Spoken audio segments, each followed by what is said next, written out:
¿Avisan para comenzar?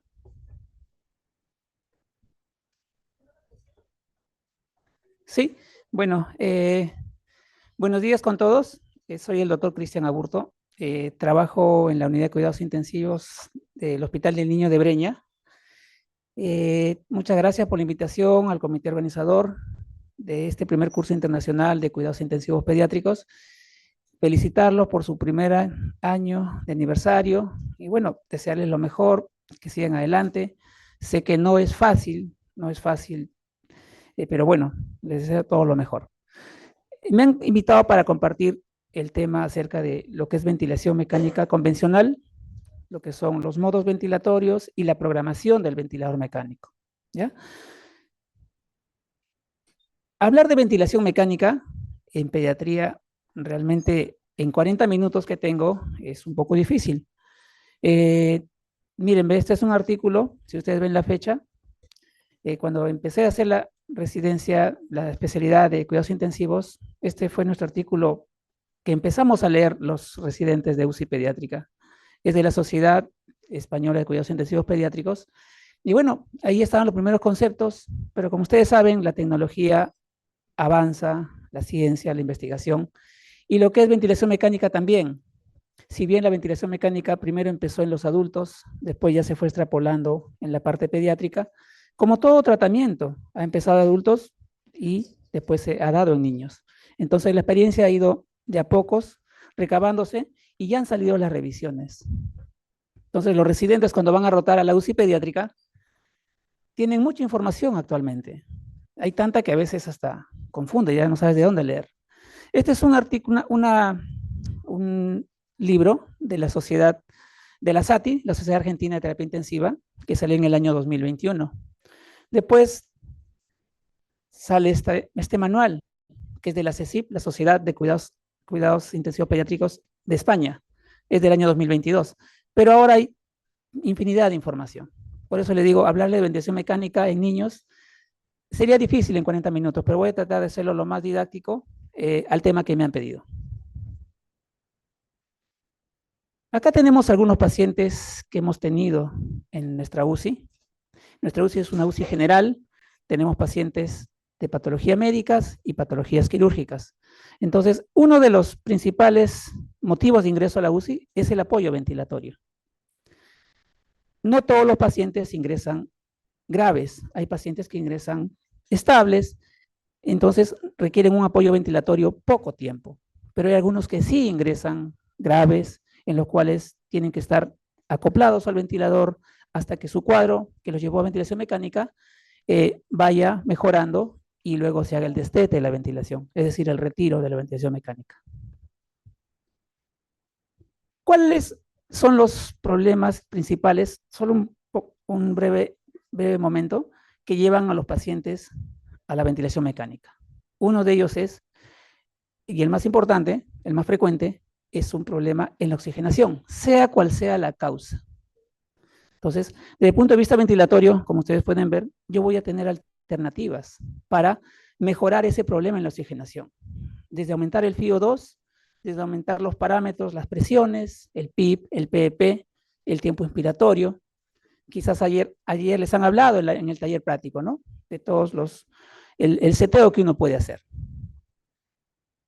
El otro problema es la ventilación, es decir, la retención del CO2. Entonces, desde el punto de vista ventilatorio, también voy a tener alternativas para tratar de mejorar esa retención del CO2. Entonces, desde manejar la frecuencia respiratoria, las gradientes de presión, es decir, las presiones, modificarlas según el contexto del paciente, ver cómo está la resistencia, la compliance, valorar todo eso y yo al final mi objetivo ¿cuál va a ser? Como dice ahí, la eliminación del CO2, la hipercapnia. La pregunta, ¿qué modo ventilatorio voy a utilizar? Como les decía, hace más de 20 años empiezan, bueno, mucho más, la bibliografía en niños, pero los modos convencionales todavía siguen vigentes. Los modos convencionales, de los cuales vamos a hablar ahora, se siguen usando y no hay evidencia de que los modos modernos, alternativos, especiales, sean mejores que la convencional. Entonces hay un montón de modos que uno puede utilizar. Pero lo que siempre van a utilizar primero ustedes, y se usa en todas las UCIs, es la ventilación convencional. ¿Ya? De lo que vamos a hablar ahora. Los modos alternativos y especiales se utilizan con alguna evidencia, a favor o en contra, cuando esta ventilación convencional fracasa o no tiene el efecto deseado en el paciente y el paciente no ha mejorado. ¿Cómo entra el aire? Vean este dibujito, cómo ingresa el aire a la vía respiratoria. Entonces, el ventilador, uno tiene que programar los parámetros, sea las presiones, sean el volumen tidal, ¿no? Y los demás parámetros. Entonces, para que ingrese el aire, tiene que haber una gradiente de presión, es decir, una presión máxima y una presión mínima. Esa gradiente de presión empuja el aire, como ven ustedes ahí, en ese alveolo, el flujo de gas en un determinado tiempo, ¿no? Que es el tiempo expiratorio, de entrada y salida, y al final genera un cambio de volumen. Dependiendo de los parámetros que uno le programe, sea presiones o volúmenes, esa distensión será mayor o menor. Entonces, no olvidar, si le doy demasiado, también tengo efecto dañino en el paciente. Y si le doy poco, no voy a lograr lo que estoy buscando. Entonces, por eso se dice que la ventilación mecánica es un arte. Depende de cada paciente y lo que se hace es individualizar cada paciente. Un concepto que también se tiene en cuenta al momento de programar es este, el volumen tidal. ¿Y qué es el volumen tidal? Ustedes están viendo acá un pulmón, una radiografía con un pulmón comprometido, pulmón blanco, ¿no? Entonces, el volumen tidal es el aire que va a ingresar y salir del pulmón en cada inspiración y expiración respectivamente. Entonces, hay valores fisiológicos, como ustedes pueden ver, de 6 a 8. Antiguamente se ventilaban con volúmenes mayores y se vio que aumentaba la mortalidad. La evidencia ha salido y actualmente se está buscando de que sea menos incluso. Algunas literaturas dicen de 5 a 6 y si manejas a un paciente con un pulmón muy comprometido, incluso hasta menos valores. Miren acá este dibujito, esta gráfica de la onda de volumen. Vean cómo el aire ingresa, vean cómo se forma la gráfica, ingresa en la inspiración y llega a un punto máximo. Esa es la presión inspiratoria pico, que es la que va a abrir el alveolo. Pero también tengo en la expiración una onda de, ¿no? El volumen sale, y si se dan cuenta, el alveolo en ningún momento se colapsa. No tiene por qué colapsarse. Ese es el PEP, el que va a evitar el colapso del alveolo. Y en que muchas veces también nos ayuda a mejorar la oxigenación en las cosas muy graves. ¿Qué es un modo ventilatorio? Yendo ya al tema que me han encargado. Es la manera en que el respirador consigue cumplir con los objetivos de la ventilación mecánica, lo que yo estoy buscando en el paciente.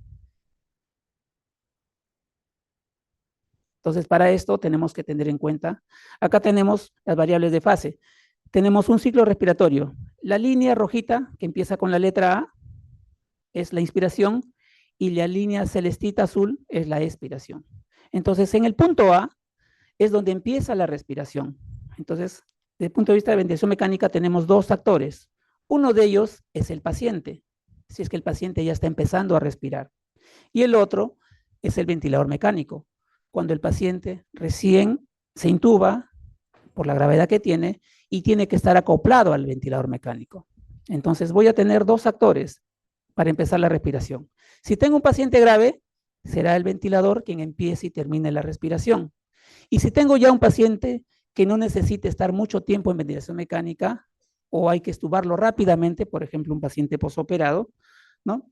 Que no tiene injuria pulmonar, entonces ahí el actor es el paciente. Él es el que gatilla, el que empieza el trabajo respiratorio. Y la máquina suplemente lo asiste, lo apoya. Ven la letra B es el límite. En la letra A se abre una válvula. El aire ingresa y llega hasta un punto determinado por la presión que tú le has programado o por el volumen tidal que tú le has programado. Entonces, llega a ese límite, a esa presión volumen, y se cierra una válvula en el ventilador. Y ocurre el intercambio gaseoso. Y luego viene la letra C, que es el ciclado. Justo es el momento en el cual termina la inspiración y empieza la expiración. Luego del intercambio gaseoso, entonces el aire tiene que salir, como ustedes pueden ver, hacia la letra D y nunca llega hasta la línea de base, o sea, cero, ¿Por qué? Porque esa línea de base es el PEP, que como hemos visto es el que mantiene abierto los alvéolos y evita el colapso pulmonar. ¿Cuáles son los dos modos que utilizamos en la ventilación mecánica convencional? Ahí están, el modo volumen y el modo presión. Si ustedes leen la evidencia, ya, acá hay una guía. Este es el consenso PALIC. El consenso PALIC tiene dos ediciones. Una primera edición que salió en el año 2015 y la última que es esta, el PALIC 2, que salió en el año febrero 2023. ¿Para qué se dio este consenso? ¿Para qué salió este consenso PALIC? Lo que pasa es que a veces tenemos pacientes que tienen un pulmón tan comprometido que desde el punto de vista ventilatorio es difícil manejarlo. Muy aparte del tratamiento antibiótico, sedación, relajación, muy aparte de eso, el paciente está tan comprometido su pulmón que la ventilación mecánica a veces puede ser hasta dañino al paciente. Entonces, este consenso, ¿por qué salió? Ya de 2015, la primera versión, para uniformizar los criterios, las recomendaciones. No quiere decir que todo lo que se dice ahí se aplica. Vuelvo a repetir, lo que hacemos ahora es individualizar cada paciente. Entonces, este consenso PALIC, si ustedes ven ahí, dice, ¿no? Soporte ventilatorio invasivo. Y ellos mismos lo dicen textualmente. No recomendamos ni el modo presión ni el modo volumen. Lo que recomendamos es el médico que está manejando un paciente aplique el modo que mejor domina, que más domina. Entonces, por ejemplo, en nuestra UCI, valgan verdades, ¿qué modo utilizamos más? El modo presión. Pero eso no quiere decir que es el único. Podemos, si no va bien con el modo presión, cambiarlo a modo volumen. O viceversa, empezar en modo volumen, como hacen los adultos, y luego pasar a modo presión si es que no va bien el paciente. Acá lo que le decía, individualizar cada paciente. Entonces, de los modos convencionales, ningún modo es superior al otro. Lo que importa es el criterio del médico. Entonces, miren, acá tenemos un pequeñito que tuvimos allí en la UCI hace bastante tiempo. Esos parámetros que están viendo ustedes ahí eran de ese paciente. Si ustedes ven, tiene un PIB de 15, tiene una presión pico de 34, tiene un FIO2 de 92%. Y esa era su radiografía, un pulmón blanco. Ahora, en otros lugares incluso les hacen hasta tomografía al paciente para ver el compromiso pulmonar. Pero en la radiografía se veía así, compromiso bilateral, ¿no? Pulmón blanco. Entonces, esa magnitud se reflejaba en el ventilador mecánico, con esos parámetros. Y a pesar de esos parámetros, el paciente saturaba, este era su monitor, saturaba 89%. Claro que estaba con vasopresores, con inotropos, con sedación, relajación, ¿no? Sedanalgesia. Pero ahí viene la pregunta, ¿qué modo voy a utilizar cuando tengo un paciente tan comprometido? Entonces, el consenso PALIC te dice, puede ser modo presión o puede ser modo volumen. Ninguno es superior a otro, por lo menos la evidencia hasta ahora lo dice. Entonces, el más frecuente que utilizamos es el modo por presión. Entonces, acá, al programar el ventilador, la variable que vamos a programar es la presión. Por eso se llama ventilación controlada por presión. Y el volumen tidal sí va a variar. Ahí tenemos que tener cuidado. Entonces, se manipula la presión pico, o sea, se programa, y tenemos en cuenta el volumen tidal que va a ser cambiante. Entonces, como dice acá, es una presión constante, el volumen tidal variable, está limitado por la presión pico, es decir, llega, yo le programo 20, 25 de presión pico, llega a 25 y no le da más, no le da 30 ni 40, se cierra la válvula. Ese es su límite. Tiene ventajas y desventajas, ¿no? Evita el barotrauma, pero hay riesgo de volutrauma porque el volumen tidal es cambiante. Si le pongo menos parámetros de lo que necesita, lo hiperventilo al paciente, retiene CO2, y si le pongo demasiados parámetros, la gasometría me viene con una alcalosis respiratoria, ¿no? Barriendo CO2. Entonces lo hiperventilo al paciente. Miren acá, lo he programado en modo presión. Entonces, ¿qué es lo que me pide la máquina? Y todos los ventiladores, independiente de la marca, te pide esto. Tú lo colocas en modo presión, entonces los parámetros que tú vas a colocar, vas a programar, es la presión pico y el tiempo inspiratorio. ¿Ya? Y todos los parámetros, ¿no? Como les habían explicado ayer en el taller, dependen de la edad del paciente. Por ejemplo, acá hay un ejemplo, dice un paciente de 1 año que tiene más o menos 10 kilos, ¿no? Si fuese un paciente eutrófico, y estos son los parámetros, ¿ya? La programación de preferencia se recomienda de hacerlo, ¿no? En un sentido. Yo particularmente lo hago en ese sentido de la flecha, de izquierda a derecha. Entonces, para un paciente de 1 año, ahí se le programa una frecuencia de 30 aproximadamente. Como yo veo la plaquita con compromiso pulmonar, entonces digo, ¿no? Le voy a colocar parámetros un poco altos. 16 ya es alto. ¿Lo fisiológico cuánto es? 12, 13, 14. 16, 18 ya es alto. Entonces yo viendo la placa, digo, este paciente tiene compromiso pulmonar. Si lo pongo en modo presión, pondré parámetros moderados o altos.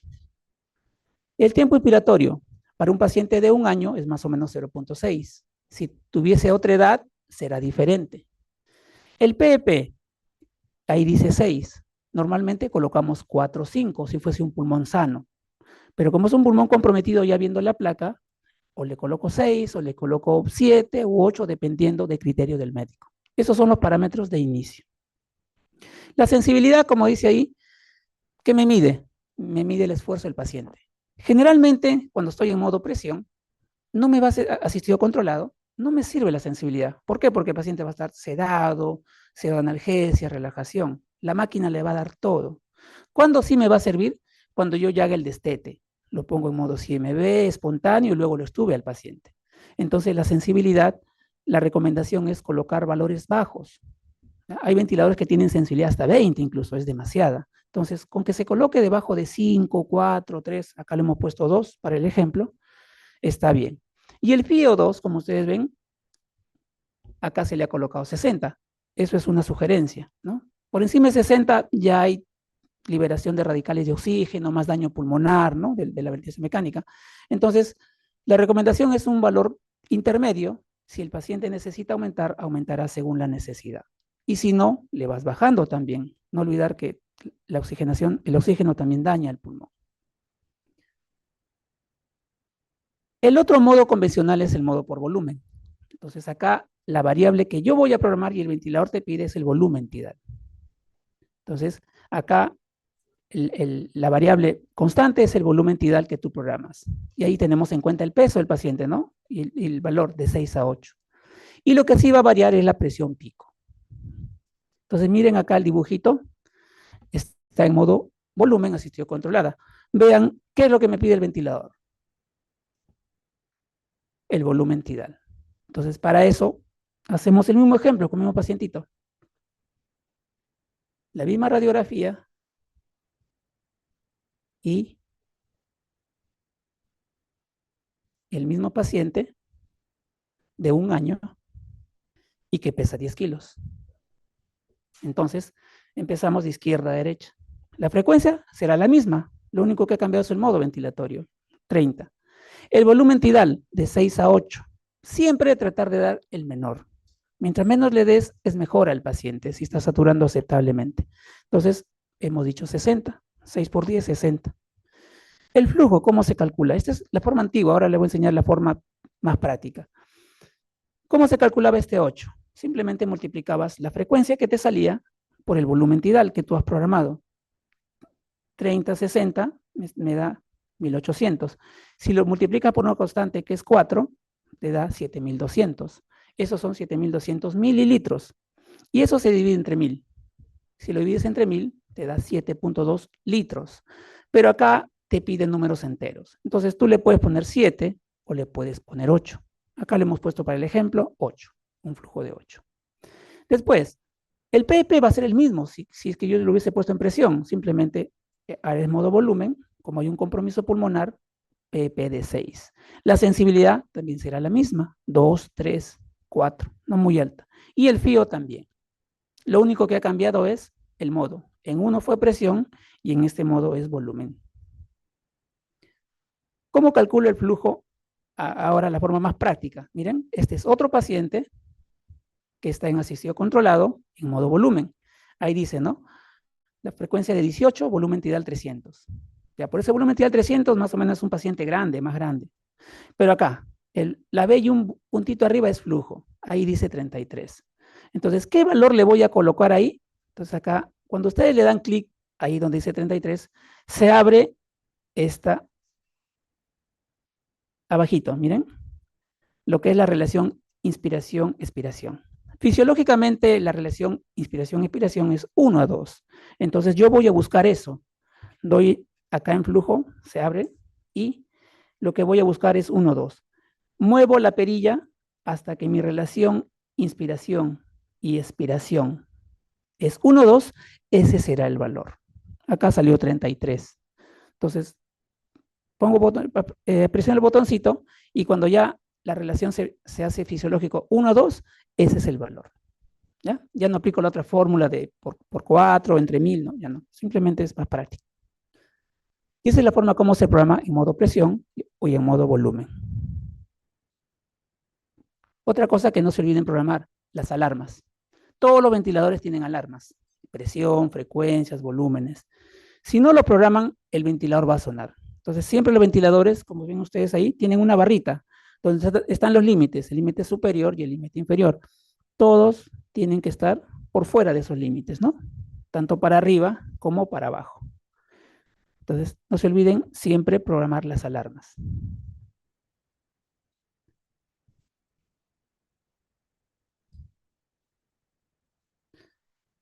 Ambos modos, modo presión y modo volumen, se dividen en asistido controlado, CMB, compresión soporte y espontáneo, ¿no? En ventilación convencional.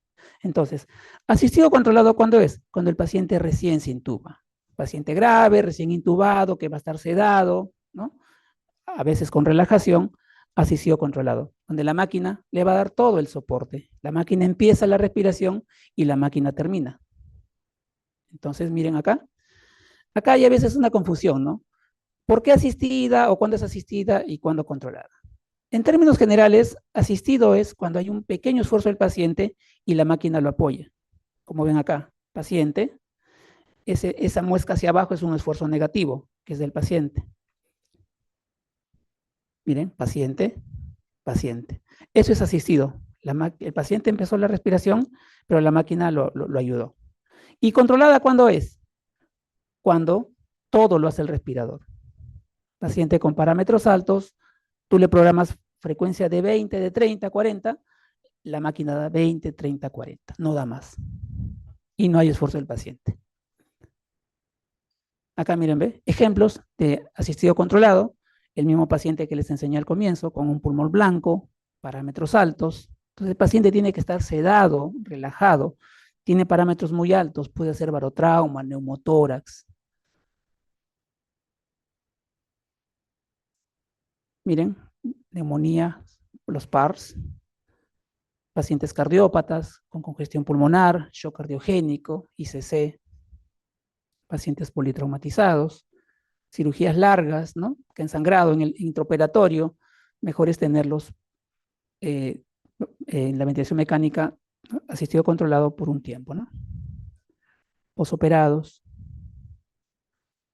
posoperados cardíacos, paciente en prono, ¿no? El prono no es el tema, pero el hecho de tener un paciente en prono significa que con la ventilación convencional no ha ido bien.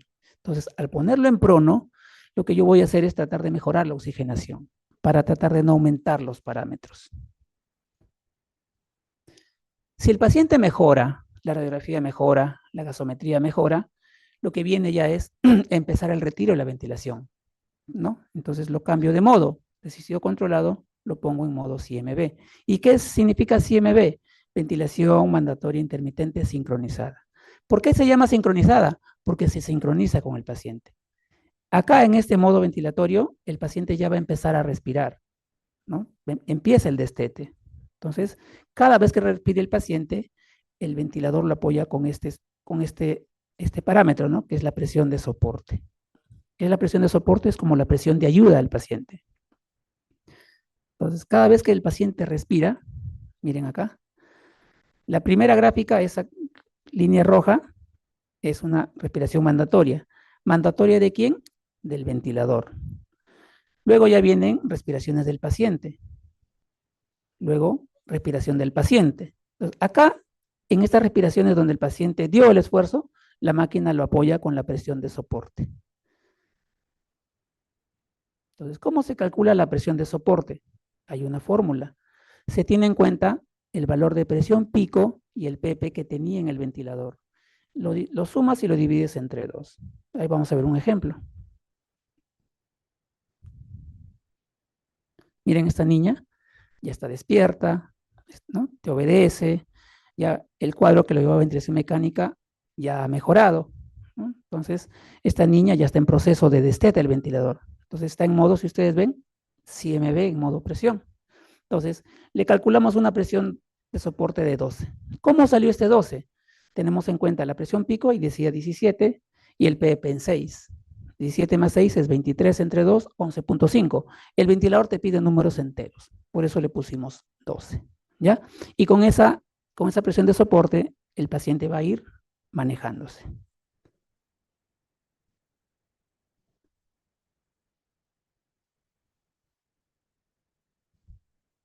Acá, por ejemplo, miren, ve, en esta gráfica vemos la E significa espontáneo, o sea, el paciente ha respirado, y lo vamos a ver en la gráfica de color rojo. Las otras verdecitas son del ventilador. Entonces, acá el paciente respiró y ahí el ventilador le dio un apoyo con la presión de soporte. Acá, por ejemplo, tenemos un paciente en modo volumen por la gráfica, ¿no? Y vemos que esas respiraciones son del paciente. Cada vez que respiró el paciente, la máquina lo apoyó con el soporte. Y estas de acá, las de los costados, es la ventilación que dio el ventilador. Entonces, en el CMB, parte de la ventilación es del paciente y parte de la máquina. Es decir, el paciente se le va entrenando, ¿no? Y se le va bajando los parámetros hasta que se logre extubar. Y luego del CMB que sigue, el modo CPAP, ¿no? Es con presión de soporte, ¿no? Espontáneo, en la cual ya todo el esfuerzo es del paciente. La máquina no empieza la respiración. Entonces, todas son del paciente. Para esto significa que el paciente ya ha mejorado la radiografía, la gasometría y está pronto a la extubación. Entonces, miren acá, está en modo CPAP con presión de soporte y lo que ya desapareció es acá la frecuencia. ¿Por qué? Porque todas las respiraciones son del paciente. Acá, si el paciente deja de respirar, les va a salir apnea, apnea, apnea. Y si sale apnea, obviamente el paciente no está para extubar. Entonces, por criterio uno le colocaría todavía en modo CMB, que vaya despertando, ¿no? La sedación y todo, y después nuevamente se le pone espontáneo, y si ya no suena el apnea, se extuba al paciente. Igual le doy una presión de soporte, igual le doy un FIO2, un PEP. Se supone si está en modo CPAP espontáneo, ya estos parámetros son bajos.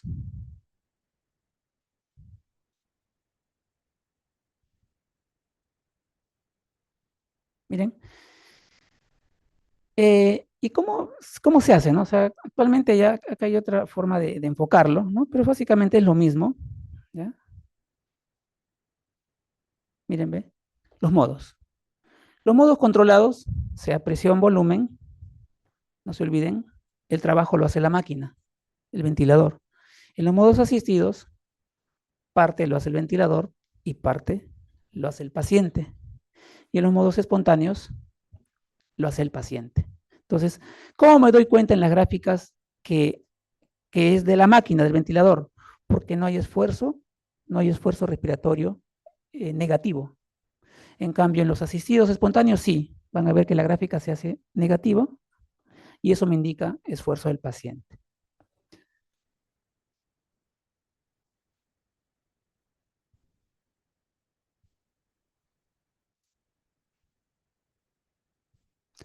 Acá, a manera de resumen, ¿no? Entonces, si es un modo controlado por presión, puede ser asistido, controlado, ¿no? El disparo también, si está controlado, todo lo de la máquina, la frecuencia de la máquina, y si está asistido, el paciente ya empieza a respirar. Entonces, acá sí entra a tallar la sensibilidad. Cuando ustedes ya colocan al paciente en modo CMB y en espontáneo, tienen que bajar la sensibilidad, porque si no el paciente se va a cansar Si es una sensibilidad muy alta, el paciente va a hacer un esfuerzo, pero dentro de horas quizás ya se va a empezar a cansar. Entonces siempre la sensibilidad tenemos que ir bajando. Está limitado por la presión, porque alcanza la presión que uno programó y se cierra la válvula. Y el ciclado por el tiempo inspiratorio. Ahí están los parámetros que uno tiene que valorar, ¿no? Si es volumen, igual, puede ser asistido controlado. Si es controlado, igual, la frecuencia será del ventilador. Si es asistido, en el paciente ya empezará a respirar y la sensibilidad también acá tenemos que bajarla. Está limitado por el flujo, alcanza un flujo determinado según el volumen tidal y se cierra la válvula, ¿no? Y está ciclado por el volumen programado. En el PSB, que es el modo espontáneo, acá todo es del paciente, entonces como dice ahí, el paciente, acá la sensibilidad sí tiene que estar baja. Si está en modo espontáneo y la sensibilidad está alta, el paciente se va a cansar. Entonces miren, modos controlados, el ventilador inicia la respiración y termina la respiración. Entonces, todas las respiraciones son del ventilador.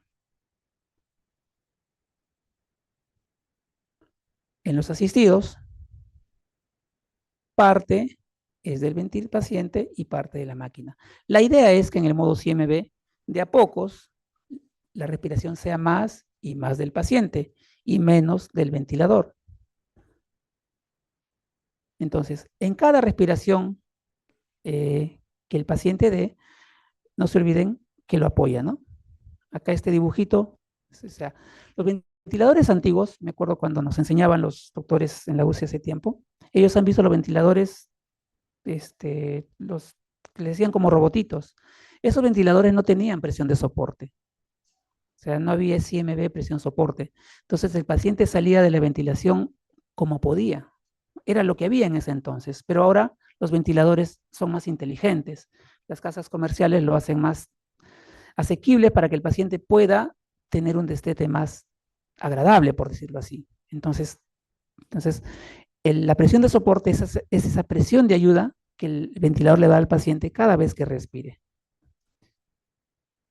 En el espontáneo ya todos son del paciente, ¿no? Y es cuando el paciente está próximo, ¿no? Próximo a la extubación.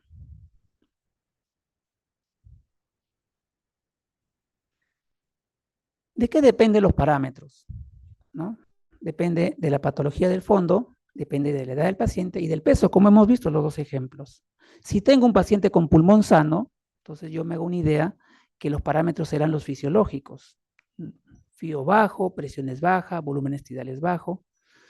Si tengo un pulmón comprometido, lo contrario, ¿no? Como el ejemplo que les puse. FIOs altos, PPs altos, presiones picos altos, volúmenes tidales también. Si es un paciente con una neumonía, con un PARS, entonces yo ya digo, ¿no? Este paciente necesitará un PEP un poco alto, FIO alto, presiones altas.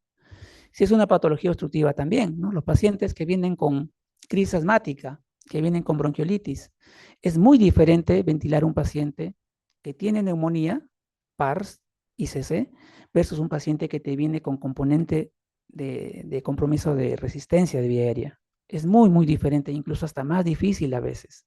Si tuvo un paciente con asma, es difícil por las complicaciones, ¿no? Por el broncoespasmo, el atrapamiento aéreo.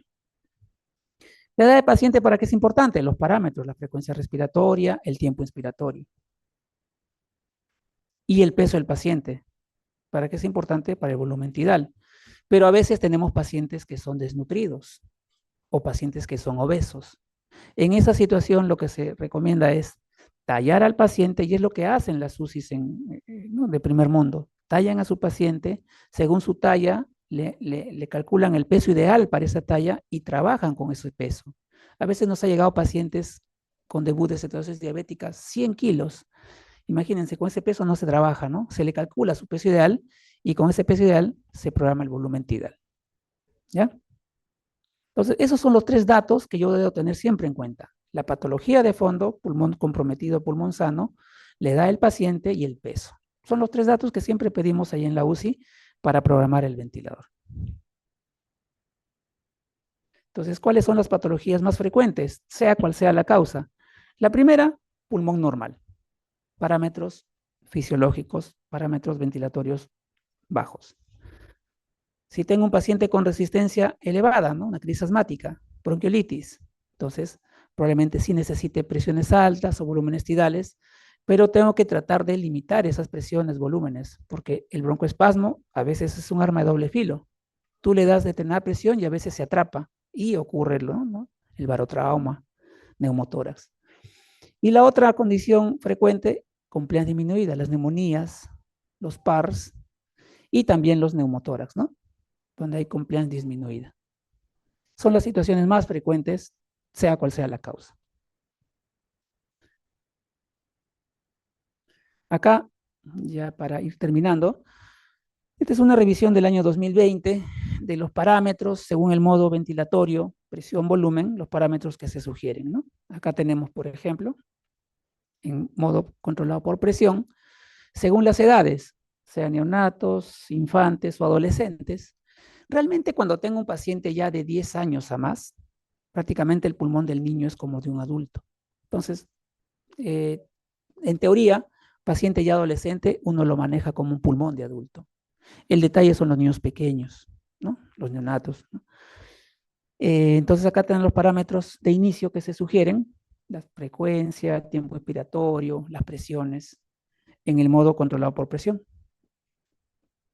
En este de acá tenemos los parámetros que se sugieren en el modo controlado por volumen. Vean, de 6 a 8 el volumen tidal, ¿no? Es lo fisiológico lo que se recomienda.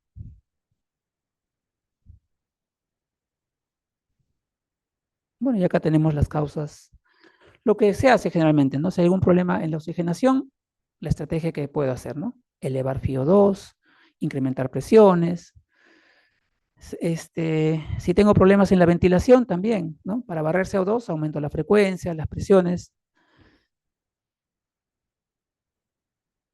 La relación IE también, ¿no? A veces en las crisis asmáticas uno lo que hace es prolongar la expiración para barrer el CO2. Entonces, todos los ventiladores, hay una parte donde está lo que ustedes programan, ¿ya? Y hay otra parte, lo que le llega al paciente. Entonces, en teoría, lo que ustedes programan debería ser igual a lo que llega al paciente. ¿Y eso de qué va a depender? Del número de tubo que han usado, ¿no? Si es con CAF, ¿no? Ahora la idea es si tienes un paciente con pulmón comprometido, intubarlo con un tubo con CAF, ¿ya? Ahora hay tubos con CAF de pequeños, ¿no? 4, me parece. Antes no habían tubos con CAF. Generalmente eran tubos 5 para arriba, ahora no. Ya todos tienen CAF. Entonces, el modo ventilatorio, ¿ya?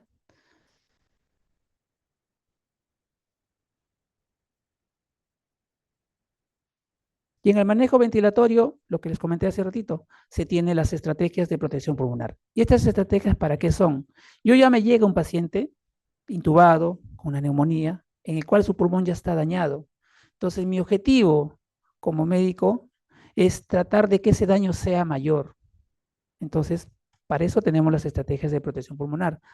Y una de esas estrategias es los volúmenes tidales, de 6 a 8 y a veces, según la condición, si ustedes leen PALIC, un poquito menos, 5 a 6. Hipoxemia permisiva, ¿qué quiere decir? Mantener saturaciones, entre comillas, aceptables. Yo no le puedo pedir a un pulmón dañado que sature 100%. Claro que sí, le aumento presiones, fío, alto, pero eso está dañando el pulmón. Entonces, si mi paciente tiene un pulmón comprometido, la saturación es entre 88 y 92, en general es aceptable. Y la hipercapnia permisiva, ¿a qué se refiere? ¿No? Puedo tolerar un nivel de CO2 un poco alto sin la necesidad de elevar las presiones. ¿Qué es lo que pasa? Me llega una gasometría y te dice el residente, doctor, mire, tiene un CO2 en 50, 55. Ah, ya, aumenta las presiones, aumenta la frecuencia. Pero eso está dañando el pulmón más. Entonces, hipercapnia permisiva es mantener un CO2 tolerable, más o menos hasta 60, por ahí, 60, 70, y un pH hasta 7.15, 7.20. Por debajo de ese pH y por encima del CO2 de 60, 70, recién hacemos los cambios.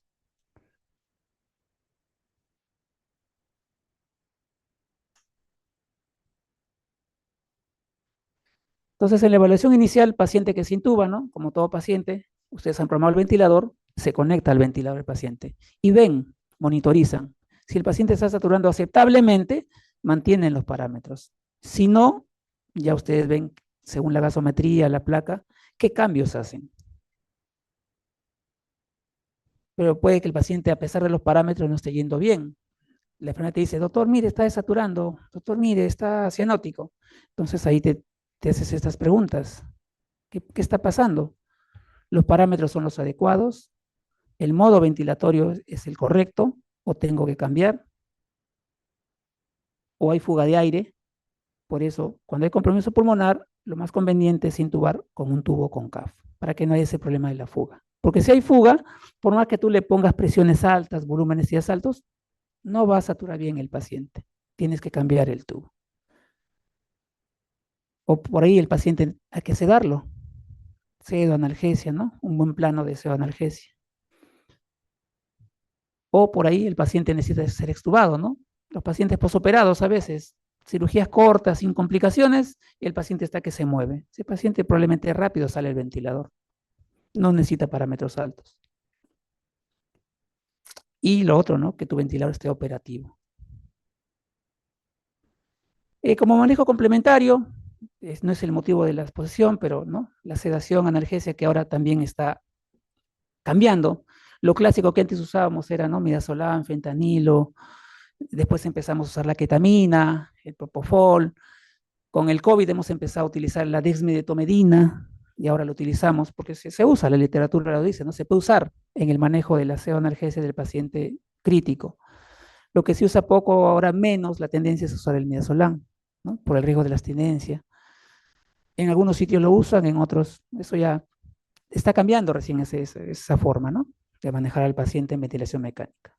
Y la relajación, como dice ahí, tratar de que no sea mucho tiempo, pero valgan verdades, hay niños que están tan comprometidos que a veces los tenemos bastantes días en ventilación por los parámetros altos, sobre todo los PARs severos.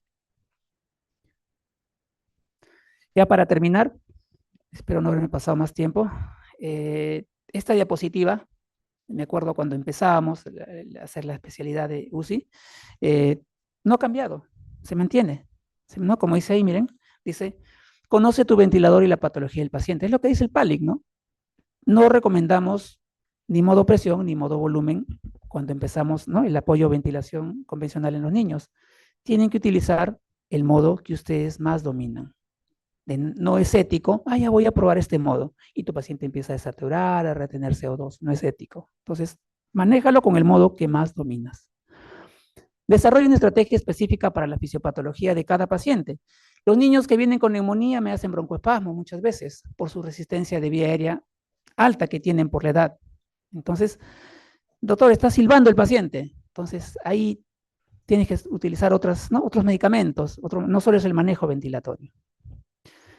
Cambia la estrategia ventilatoria según el paciente, ¿no? Y eso quiere decir individualizar cada paciente. Y siempre lo que es cierto, ¿no? Lucha por sacar al paciente de la asistencia ventilatoria. Es cierto, mientras menos tiempo esté el paciente en ventilación mecánica, es mejor. Pero en la realidad a veces nos estamos contra la pared, ¿no? O sea, paciente tan grave no mejora, que incluso hasta los pronamos, ¿no? O sea, no mejora la oxigenación. O en otros lugares utilizan el BAFO o el ECMO, ¿no? Bueno, nosotros no los tenemos. BAFO sí hemos usado en algún momento, pero la experiencia es que no nos ha ido muy bien. Y eso también es controversial también en pediatría. No hay evidencia que te diga que el BAFO es mejor que la ventilación convencional. Y el último, que también es uno que creo ya en el transcurso de estos años que estamos en la UCI, podemos decir, ¿no? Dale tiempo a tu manejo.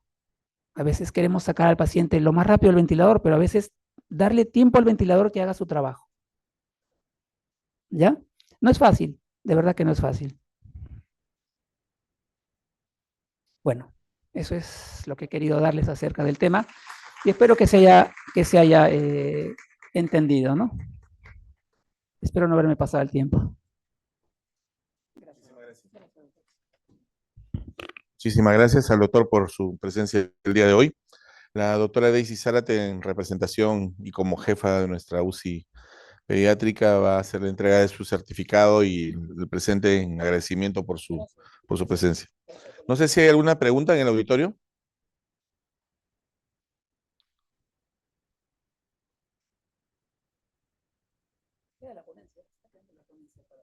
Ay, genial.